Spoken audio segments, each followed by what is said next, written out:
যুবশক্তি ভরসা card online apply Yuvashakti form fill up 2026। Welcome everyone. বাংলার যুবশক্তি ভরসা কার্ড যুবশক্তি ফর্ম ফিল আপ সংক্রান্ত এই মুহূর্তে অত্যন্ত গুরুত্বপূর্ণ তথ্য শেয়ার করব। অনেকের অনেক রকম প্রশ্ন রয়েছে। যুবশক্তি ফর্ম ফিল আপ কবে থেকে চালু হচ্ছে, কারা টাকা পাবে কারা পাবে না, ফর্ম ফিল আপ কি সকলকে করতে হবে, যাবতীয় তথ্য আজকে ভিডিওতে শেয়ার করব। কবে থেকে 3000 টাকা ঢোকা শুরু হবে। তার আগে বলছি, যারা যারা আমাদের চ্যানেলে নতুন ভিডিও দেখছো এখনই সাবস্ক্রাইব করো। যুবশক্তি সংক্রান্ত পরবর্তী আপডেটগুলির জন্য সাবস্ক্রাইব করো, পাশে থাকা বেল আইকনটি প্রেস করো। এই ভিডিওটি প্রচুর শেয়ার করে দাও। যারা ইনস্টাগ্রাম ফেসবুকে সরাসরি দেখছো ফলো করে দাও, ভিডিওটি সকলের মাঝে ছড়িয়ে দাও, ঠিক আছে? তো যুবশক্তি প্রকল্পের ফর্ম ফিল আপ কবে চালু হবে? ইতিমধ্যে আমি তোমাদেরকে জানিয়েছিলাম যে পশ্চিমবঙ্গ সরকারের যে নতুন প্রকল্প যুবশক্তি ভরসা কার্ড, সেখানে কিন্তু বেকার যুবক যুবতীদের প্রতি মাসে আর্থিক সহায়তা 3000 টাকা দেওয়া হবে, ঠিক আছে? এবং এক্ষেত্রে জানিয়ে রাখি, যারা 21 বছর তারা অ্যাপ্লাই করতে পারবে। 21 থেকে সর্বোচ্চ 40 বছর বয়সী যারা আনএমপ্লয়মেন্ট রয়েছে, ঠিক আছে, যারা বেকার যুবক যুবতী রয়েছে তারা কিন্তু আবেদন করতে পারবে। সেখানে সরকারি সাহায্য 3000 টাকা পাবে। তো এখন প্রশ্ন হচ্ছে যে কবে ফর্ম ফিল আপ চালু হবে? ইতিমধ্যে অনেকে যুবসাথী প্রকল্পের 1 কিস্তির টাকা পেয়েছে, অনেকে 2 কিস্তির টাকা পেয়েছে। তো প্রথমে জানিয়ে রাখি, জুন মাসে কিন্তু খুব তাড়াতাড়ি সার্কুলার আসতে চলেছে। ইতিমধ্যে আমরা সকলেই জানি যে অন্নপূর্ণা ভান্ডারের ফর্ম ফিল আপ চালু হয়ে গেছে।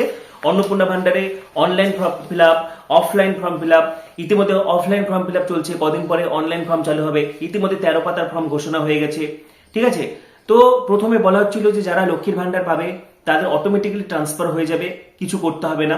সেরকম সকলের মনে একটা ভাবনা চিন্তা আসতেই পারে যে যারা যুবসাথী ইতিমধ্যে পেয়ে এসেছে তাদেরকে আর কিছু করতে হবে না, স্বাভাবিকভাবেই সেটা বাংলার যুবশক্তি ভরসা কার্ড বা যুবশক্তি প্রকল্পে সেটা ট্রান্সফার হয়ে যাবে। তো ভাবনাটা আসতেই পারে।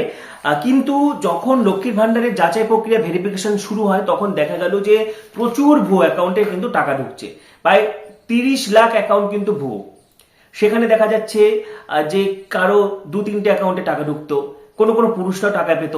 তো এত ভুয়ো অ্যাকাউন্টের জন্য কিন্তু নতুন করে আবার ফর্ম ফিল আপ করানোর সিদ্ধান্ত নেওয়া হয়, ঠিক আছে? তো পাশাপাশি বাংলার যুবশক্তি ফর্ম ফিল আপ যখন চালু হবে, সেক্ষেত্রেও কিন্তু নতুন ফর্ম ফিল আপ সকলকে করতে হবে, ঠিক আছে? আপাতত এটাই মনে করা হচ্ছে যে সকলকেই কিন্তু নতুন ফর্ম ফিল আপ করতে হবে। এবং ইতিমধ্যে বুধবার থেকে অন্নপূর্ণা ভান্ডারের টাকা ঢোকা শুরু হয়ে যাচ্ছে। অন্নপূর্ণা ভান্ডারে 3000 টাকা ডিবিটি লিঙ্কের মাধ্যমে ঢুকবে।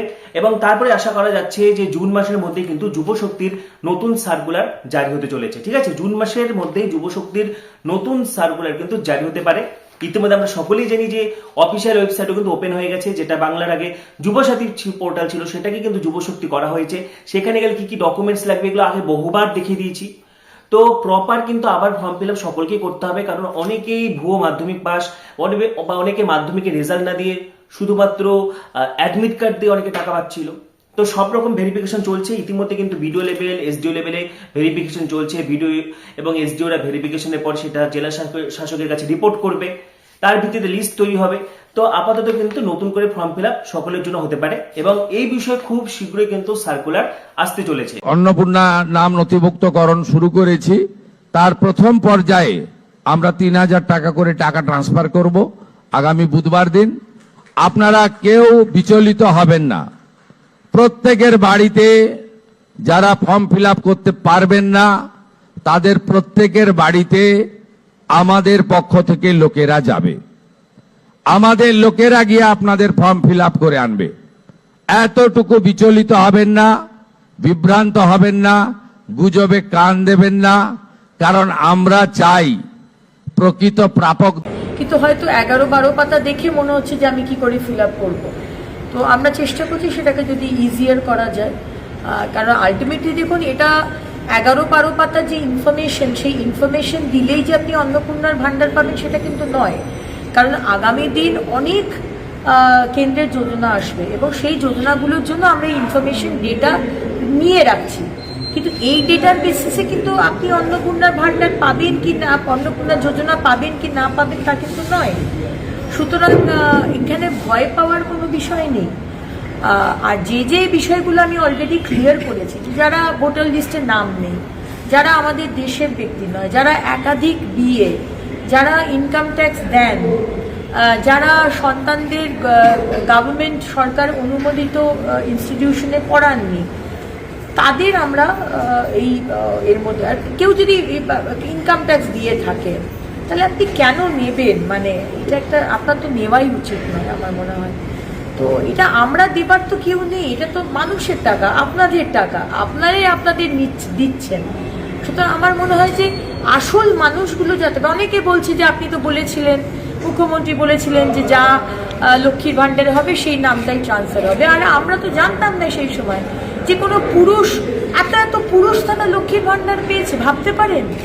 এটাকে আমি চাইবো যে আমাদের টাকা, আপনার টাকা পুরুষরা পাবে? তাহলে কার্তিক ভাণ্ডার বা গণেশ ভাণ্ডার করা উচিত ছিল, লক্ষ্মীর ভাণ্ডার নামটা দিলেন কেন? সুতরাং দেখুন, এই ডিসিশনসগুলো তো এখন নিতে হচ্ছে, কারণ আমরা চাই না যে কোনো ব্যক্তি যে এলিজিবল নয়, যে মহিলা, তার কাছে টাকাটা যাক বা কোনো পুরুষের কাছে টাকাটা যাক। সেই কারণেই আজকে এই স্টেপসগুলো নেওয়া হচ্ছে। আপনারা আমাদের ভুল বুঝছেন। তো যুবশক্তি ভরসা কার্ড সংক্রান্ত এই মুহূর্তে অত্যন্ত গুরুত্বপূর্ণ তথ্য কিন্তু তোমাদের সাথে শেয়ার করে দিলাম। পরবর্তী ভিডিওগুলি যখন ফলো করো, পাশে থাকবে এখানে প্রেস করো, ভিডিওটি প্রচুর শেয়ার করে দাও। সবাইকে অসংখ্য ধন্যবাদ।